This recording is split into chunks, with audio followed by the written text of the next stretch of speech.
Hello everyone, welcome to commerce lectures. हम नेहा। आज करेंगे हम अपना टॉपिक एंटरप्रेन्योर प्रोसेस या फिर प्रोसेस ऑफ एंटरप्रेन्योरशिप। ये बीकॉम का टॉपिक है एंड गाइस नोट्स चाहिए तो डिस्क्रिप्शन में लिंक मिल जाएगा, वहाँ से आप ऐप डाउनलोड कर लीजिए, उसमें नोट्स हैं।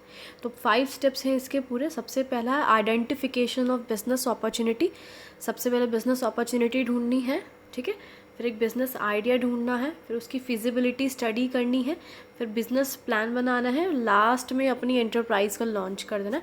अब डिटेल्स में हम एक एक करके सारे स्टेप्स पढ़ लेते हैं। सबसे पहला स्टेप है हमारा आइडेंटिफिकेशन ऑफ बिज़नेस अपॉर्चुनिटी, यानी सबसे पहले कोई बिज़नेस अपॉर्चुनिटी ढूंढनी है कहीं से, ठीक है। An entrepreneur has to identify, select and explore various business opportunities। यानी entrepreneur को क्या करना है भाई, ढूंढने की कोशिश करनी है कोई ना कोई बिजनेस अपॉर्चुनिटी जिस फील्ड में जाके वो बिजनेस कर सके। And then he has to select an attractive business opportunities. जब वो सब कुछ ढूंढ लेगा, जांच परख कर लेगा, तब एक बढ़िया सी बिजनेस अपॉर्चुनिटी उसको अपने लिए चुननी है।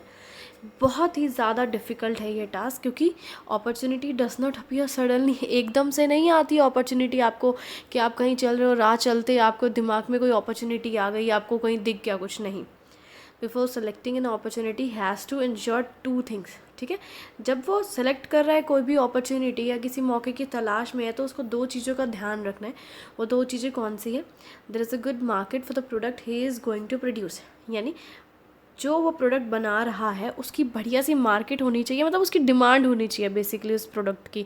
ऐसे ही कुछ भी नहीं हमें प्रोडक्शन स्टार्ट कर देनी।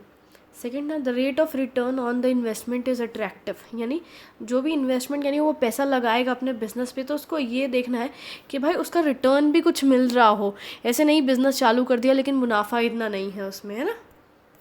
चलो आगे पढ़ते हैं। नेक्स्ट अपना है जनरेशन ऑफ बिजनेस आइडिया, ये सेकेंड है अपना। सो एंटरप्रेन्योर अब क्या करेगा, बिजनेस आइडिया को ढूंढने की कोशिश करेगा, ठीक है। जो उसे अपॉर्चुनिटी मिलेगी उससे रिलेटेड कोई आइडिया उस फील्ड में ढूंढने की कोशिश करेगा। वो आइडिया कुछ न्यू होना चाहिए, क्योंकि एंटरप्रेन्योरशिप का मतलब ही ऐसा है कि हमें कुछ नया करना है, या कोई पुरानी भी चीज़ कर रहे तो उसे कुछ अलग से नए से तरीके से करनी है, ठीक है। तो वो जो है वर्दवाइल, मतलब बिल्कुल बढ़िया होना चाहिए वो, कि हम उसे आगे आइडिया को यूज़ कर सकें। Points need to consider while selecting a business idea. जब हम कोई भी बिजनेस आइडिया जो है चूज़ करते हैं, उसके लिए हमें कुछ पॉइंट्स ध्यान में रखने हैं। Business idea should utilise technical and professional skills of entrepreneur. यानी बिजनेस आइडिया ऐसा होना चाहिए उसमें टेक्निकल और प्रोफेशनल स्किल्स जो है मैच करती हो एंटरप्रेन्योर की। यानी अगर जैसे कि मैं साइंस के फील्ड में अगर कोई बिजनेस करने की सोच रही हूँ, तो मुझे साइंस की नॉलेज होनी चाहिए। यानी मैं आर्ट्स और कॉमर्स मैंने पढ़ा हुआ है और साइंस का मुझे एस भी नहीं आता है, और मैं साइंस की फील्ड में कोई आइडिया ढूंढ रही हूँ, ठीक है। It should enable locally available raw materials. और ऐसा बिजनेस हो जो रॉ मटेरियल्स हम यूज़ करें वो आसपास हमारे एरिया में अवेलेबल हो। ऐसा नहीं कि पहले ही जब चीज़ स्टार्ट कर रहे हैं, बिजनेस स्टार्ट कर रहे हैं, और ऐसा रॉ मटेरियल है जो हमारे देश में ही नहीं मिलता, हमारे शहर में ही नहीं मिलता, ऐसा कुछ नहीं होना चाहिए। It should ensure making products that have a demand. भाई ऐसे प्रोडक्ट बनाने हैं जिनकी कोई डिमांड हो। ऐसा नहीं है जिनकी डिमांड ही नहीं है, लोगों को कुछ पता ही नहीं है उसके बारे में, आप उसे बनाना शुरू कर रहे हैं, ठीक है। नेक्स्ट है sources of business idea. Business idea कहाँ से मिल सकते हैं आपको, ये देखो। An entrepreneur can conduct survey of domestic and international market. आप सर्वे करो डोमेस्टिक मार्केट का, इंटरनेशनल मार्केट्स का, वहाँ जाओ, वहाँ पे देखो डिमांड और सप्लाई को देखो कि कौन सा प्रोडक्ट है जिसकी ज़्यादा डिमांड है, कौन सा प्रोडक्ट ऐसा है जिसकी सप्लाई कम है या ज़्यादा है। इन सब चीज़ों की जांच परख करो। Entrepreneur can also contact prospective customers to know about their expectations and preferences। अगर आपके दिमाग में कोई बिजनेस आइडिया है, कोई प्रोडक्ट है, तो आप उसके प्रोस्पेक्टिव कस्टमर्स के पास जाओ। यानी आपको लगता है जो कि कस्टमर्स की प्रोडक्ट यूज़ करते होंगे उनके पास जाओ, उनकी एक्सपेक्टेशंस को जानो, उनके प्रेफरेंसेस को जानो कि वो प्रोडक्ट में क्या चाहते हैं, किस टाइप का प्रोडक्ट चाहते हैं। अगर एग्जिस्टिंग कोई प्रोडक्ट है तो वो उससे सेटिस्फाइड हैं भी या नहीं है। आगे देखो और क्या कर सकते हैं। Can also conduct survey of availability of materials, machines and human resources. यानी आप इस चीज़ का भी सर्वे करो, भाई जो भी प्रोडक्ट हम बनाना चाह रहे हैं क्या उसके मटेरियल्स जो है अवेलेबल है, उसकी मशीनें या उसकी लेबर हमें अवेलेबल होगी या नहीं होगी। आगे देखो entrepreneur can also visit to trade fairs में जाओ, एग्जीबिशंस में जाओ, वहाँ पे आपको नए नए प्रोडक्ट्स और नई नई टेक्नोलॉजी की काफ़ी इन्फॉर्मेशन मिल जाती है ट्रेड फेयर वगैरह में। नेक्स्ट है सोर्सेज ऑफ इन्फॉर्मेशन। इन्फॉर्मेशन कहाँ कहाँ से मिल सकती है हमें इसके रिगार्डिंग। एंटरप्रेन्योर के refer to potential studies prepared by different organisation. बहुत सारी ऐसी ऑर्गेनाइजेशंस हैं जो ये सब स्टडीज़ करती हैं, इसमें कि एक एग्जांपल मैंने लिखा है the national council of applied economic research या कोई फाइनेंशियल इंस्टीट्यूशन है, कहीं से भी आप कोई ऐसी ऑर्गेनाइजेशन के सर्वे को पढ़ो, उनकी स्टडीज़ को पढ़ो, उनमें काफ़ी सारी चीज़ें मिल सकती है, जैसे कि studies of the product consumption pattern of the country, यानी किसी भी कंट्री का प्रोडक्शन कंजप्शन पैटर्न क्या है, किस टाइप के प्रोडक्ट और क्या क्या चीज़ें यूज़ की जाती हैं। Service of existing industrial establishments, existing industry जो ऑलरेडी हैं, इंडस्ट्रीज जो अभी भी हैं, काम कर रही हैं, उनके सर्वे पढ़ो, ठीक है। वो भी तो बताती है ना कि उनका प्रोडक्ट कितना बिक रहा है, कैसे बिक रहा है, कितने कस्टमर्स है, क्या नहीं है। इंपोर्ट एंड एक्सपोर्ट पॉसिबिलिटीज़ के बारे में पढ़ो, ठीक है, कि कहाँ से ये चीज़ें इम्पोर्ट हो रही हैं, या फिर ये प्रोडक्ट हमारे देश में बन रहा है तो कहाँ एक्सपोर्ट हो रहा है, किसकी कितनी डिमांड है। ये सब चीज़ें इन्फॉर्मेशन आपको मिल जाएगी, और ये सब इन्फॉर्मेशन आपको इन ऑर्गेनाइजेशन की स्टडीज़ से मिलेगी। नेक्स्ट है सिलेक्शन ऑफ प्रोजेक्ट आइडिया, ठीक है। अब इतनी सारी इन्फॉर्मेशन जब हमने कलेक्ट की है तो एक आइडिया को अपने को सेलेक्ट करना ही पड़ेगा। All the project ideas are evaluated, जितने भी प्रोजेक्ट आइडियाज़ हैं उन सबको इवेलुएट करना है, जांच परख करनी है अच्छे से, और एलिमिनेट यानी हटाना है उनको जो बढ़िया नहीं है, प्रॉमिसिंग नहीं है, जो आपको जज नहीं रहे हैं, उनको हटा दो, और बेस्ट जो आपको लगे आप उसको सेलेक्ट कर लो, ठीक है।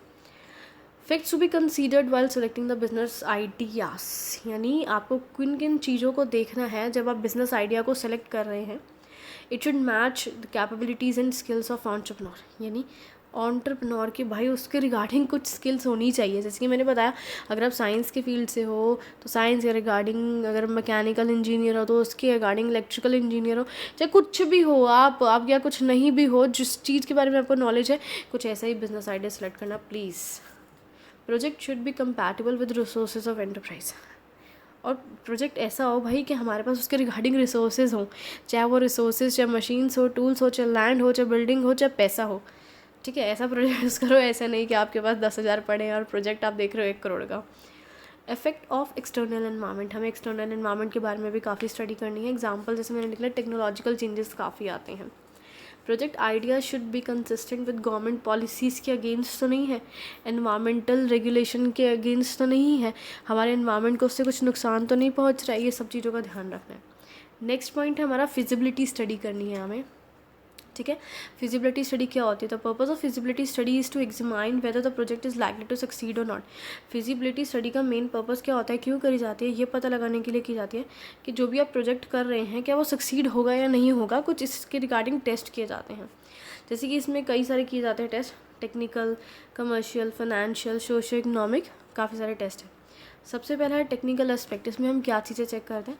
Feasibility study should define the, इसमें क्या लिखा होना चाहिए टेक्निकल एस्पेक्ट में, कि लोकेशन क्या हो सकती है हमारे प्रोजेक्ट की, साइट कौन सी हो सकती है हमारे प्रोजेक्ट की। It should also define the size क्या होना चाहिए प्लांट का, स्केल ऑफ ऑपरेशन क्या होना चाहिए, कितना बड़ा बिजनेस होना चाहिए, कितना बड़ा नहीं होना चाहिए, या फिर हमारी टेक्नोलॉजी जो है वो कैसी होनी चाहिए, टेक्नोलॉजी की और ऑल्टरनेटिव्स हैं या नहीं है, ठीक है।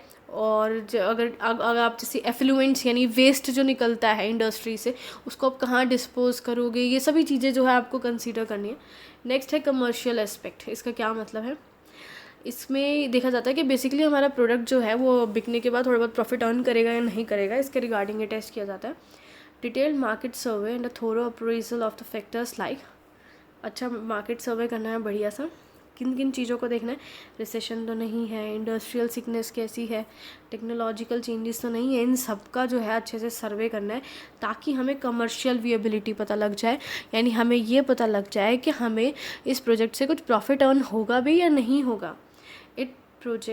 If project is considered the commercial viable, अगर हमारा प्रोजेक्ट कमर्शियली विएबल है, यानी हाँ हमें लगता है कि हमें इसे में जो है प्रॉफिट कमाएगा ये हमारे लिए, तो इसका क्या मतलब है, इसका मतलब है कि हम अपने प्रोडक्ट को अच्छे से बेच सकते हैं रीज़नेबल मार्जिन ऑफ प्रॉफिट पे, यानी अच्छा अपना थोड़ा सा बीच में मार्जिन लगा के बेच सकते हैं। नेक्स्ट है अपना फाइनेंशियल एस्पेक्ट, इसका क्या मतलब है, इसमें किस चीज़ को लेके एनालिसिस किया जाता है, जैसे बैलेंस शीट को लेके, कैश फ्लो को लेके, प्रोजेक्ट की क्या कॉस्ट है, क्या कैपिटल स्ट्रक्चर होगा, डेट इक्विटी रेशियो क्या होगी अपनी, critical examination of existing investment, अगर कोई पहले से इन्वेस्टमेंट है तो वो ठीक है या नहीं है, ये सब फाइनेंस से रिलेटेड, बेसिकली पैसे से रिलेटेड ये सब चीज़ें इसमें देखी जाती है।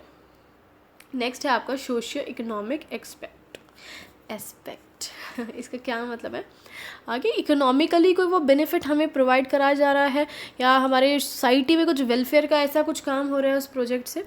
देखो अगर कोई पब्लिक प्रोजेक्ट है, जैसे कोई इरिगेशन प्रोजेक्ट है, तो हमें नेट सोशियो इकोनॉमिक बेनिफिट उसका देखना है, बहुत ज़रूरी है। जैसे कि कमर्शियल प्रॉफिटेबिलिटी देखते हैं ना हम कि ये पैसा कितना कमाएगा, तो हमें इसमें सोशियो इकोनॉमिक बेनिफिट में क्या देखना है कि हमारी सोसाइटी को कितना फ़ायदा दे रहा है।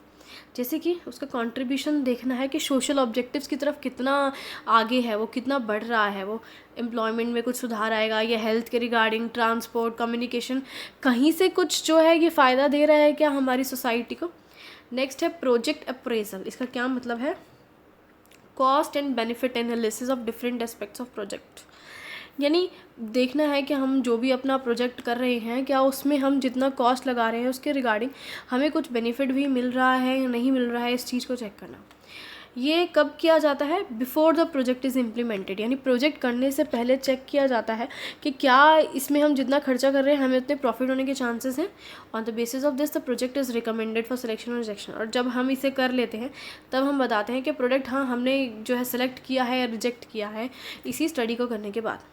नेक्स्ट है आपका प्रोजेक्ट रिपोर्ट। क्या है, इसमें कुछ इन्फॉर्मेशन लिखी होती है प्रोजेक्ट रिपोर्ट में। एक रिपोर्ट जैसा होता है, जैसे कि name, address, history and other details of entrepreneur के बारे में सारी डिटेल्स, या प्रोजेक्ट की समरी हो कोई, या प्रोजेक्ट में कौन कौन से इनपुट्स लगेंगे, लैंड, बिल्डिंग, लोकेशन, प्लांट, और भी बहुत सारी चीज़ आती है। प्रोजेक्ट की जैसे कॉस्ट कितनी है, वो कितना फ्यूचर में कमा सकता है, ये सभी चीज़ें। ठीक है, नेक्स्ट है प्रिपरेशन ऑफ बिजनेस प्लान। ठीक है, अब बिजनेस प्लान बनाते हैं। चलो आइडिया सेलेक्ट हो रहा है अपना। बिजनेस प्लान क्या है, ये एक डॉक्यूमेंट है, इसमें कुछ डिटेल्स लिखी होती हैं, जैसे बिज़नेस के हमारे ऑब्जेक्टिव्स क्या हैं और इन ऑब्जेक्टिव्स को हम अचीव कैसे करेंगे, और क्या क्या चीज़ें होती हैं। कि ये ब्लूप्रिंट होता है बेसिकली हमारे ऑर्गेनाइजेशन का। इसमें लिखा होता है कि क्या क्या एक्शन हम लेने वाले हैं, फ्यूचर में क्या करने वाले हैं आगे। और ये एंटरप्रेन्योर को हमेशा गाइड करता रहता है कहाँ कहाँ से जो है हम फैक्टर्स ऑफ प्रोडक्शन जो है, लैंड, लेबर, कैपिटल, ये सब चीज़ें ला सकते हैं। इन्वेस्टर्स, लैंडर्स, सप्लायर्स, इन सभी को ये सारे प्रोग्राम्स के बारे में, बिजनेस के बारे में बताता है। Entrepreneur must also includes in it what the venture is all about and what is चाहिए। Entrepreneur को इसमें क्या क्या चीज़ें और लिखनी चाहिए कि वेंचर है किस बारे में, ये बिज़नेस है किस बारे में। ठीक है, हम इसमें क्या सोल्ड करने वाले हैं, क्या मतलब बेचने वाले हैं, क्या खरीदने वाले हैं, क्या बनाने वाले हैं, ये सारी चीज़ें इसमें लिखी होनी चाहिए। बिजनेस प्लान मस्ट ऑल्सो, और क्या क्या लिखा होना चाहिए बिजनेस प्लान में कि हमारे बिज़नेस के ऑब्जेक्टिव्स क्या हैं, स्ट्रैटेजीज़ क्या है, मार्केट क्या है, कैसे मार्केट को डिवाइड किया है, मतलब हमारी सेल्स आगे कैसे हो सकती है, steps required to attain objectives, यानी हम अपने ऑब्जेक्टिव्स को कैसे अचीव करेंगे। लास्ट है, अब हमारा काफ़ी लंबी वीडियो होती जा रही है, लॉन्चिंग द एंटरप्राइज। चलो भाई, एंटरप्राइज अपनी लेके आ रहे हैं हम। This stage involves the preparation of specifications for equipment.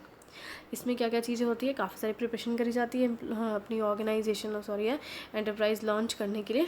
जैसे कि स्पेसिफाई किया जाता है किस किस टाइप के इक्विपमेंट्स एंड मशीनरीज लगेंगे, कैसे कैसे उनको कैसे ऑर्डर प्लेस करना है, कितना ऑर्डर प्लेस करना है, कैसी मशीनरीज मंगानी है, क्या कॉन्ट्रैक्टर्स की सारे अपॉइंटमेंट लेनी होती है, कंस्ट्रक्शन ड्राइंग्स बनवानी होती है, इलेक्ट्रिकल इंस्टॉलेशन, तारे वारे, पाइपिंग वाइपिंग जो भी है, पाइप वाइप लगवाने होते हैं, कमीशनिंग ऑफ प्लांट।